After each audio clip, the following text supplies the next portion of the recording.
When Jon Stewart turns on the Democratic Party, you know it's bad.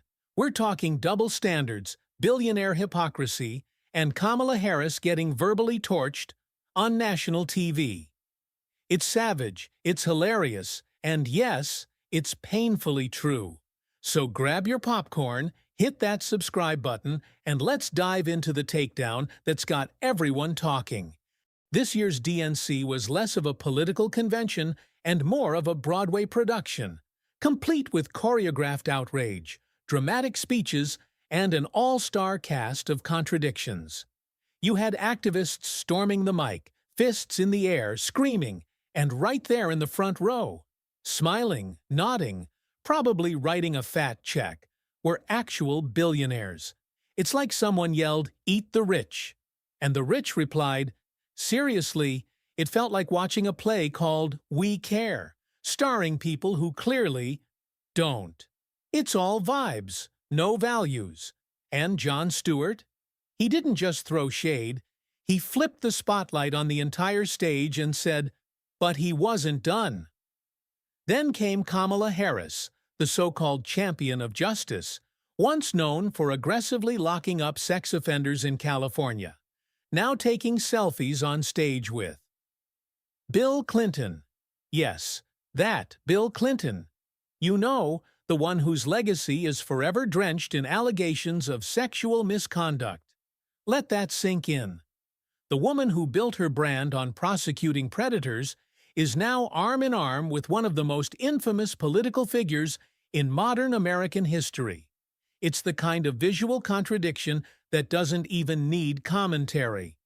The hypocrisy practically screams for itself. This isn't just a bad look, it's a full-blown identity crisis. And Stewart was right there, calling it out with a smirk, a raised eyebrow, and a whole lot of truth bombs. Then there's Bernie Sanders, forever the fiery revolutionary, thundering from the podium about the evils of billionaires and how we need an economy that works for all of us.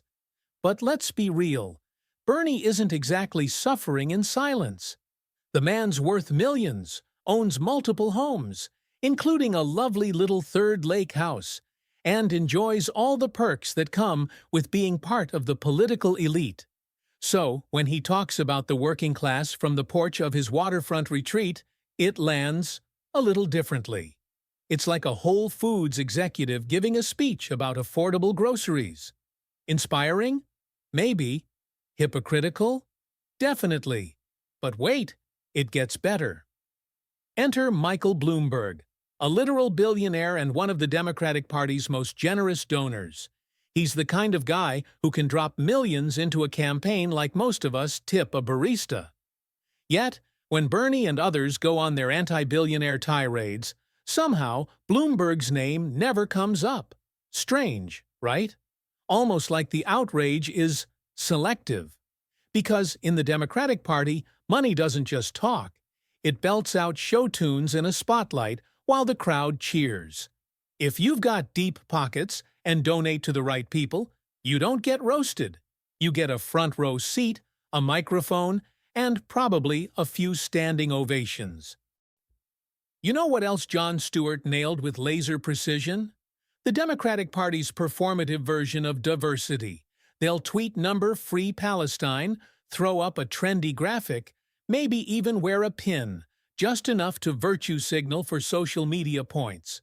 But when it came time to actually hand someone a microphone at the DNC, not a single Palestinian voice was given a place on that national stage.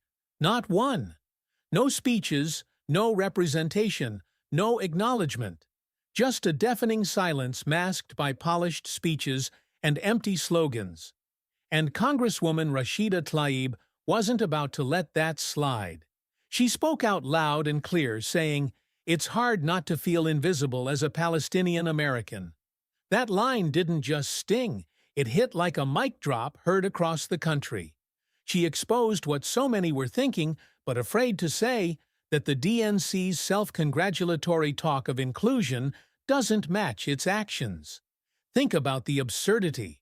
While the convention declared, "Let us choose joy," Palestinians in America were feeling ignored, erased, and excluded.